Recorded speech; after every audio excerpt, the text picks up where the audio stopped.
Kad Lietuvai reikia teniso arenos, pirmiausiai suprato Šiauliuose dirbęs inžinierius Zenonas Sabalys. Būtent jis sumaniai statomą traktorių gamyklą sugebėjo paversti pirmaisiais šalyje dengtais teniso kortais. Pavadinom, kad inventoriaus sandėlys Pergalės parke. Tai jau ant to rūsio pradėjome tas jau konstrukcijas, reiškia, kelti. Tas, sakysime, liktai to traktoriaus jau fabriko, reiškia.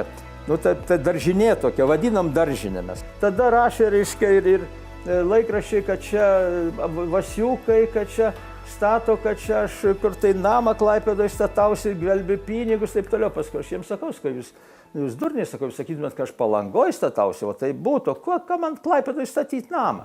Sovietų valdžia nesidžiaugė tokia Zenono Sabalio iniciatyva ir nuolatos jam priekaištavo.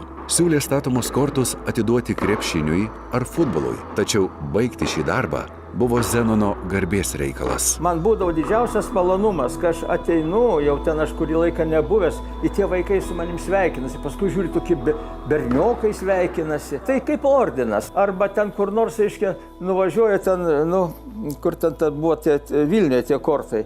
Žiūriu pavardės. Taigi 2/3 trenerių tai kažkiek užkabinti Šiaulių, jie ten, arba pas Berankis, reiškia, tai jisaigi gyveno, reiškia, čia Šiauliuose, pas Balžekus, praktiškai čia jisai kaip tenisininkas sutvirtėjo.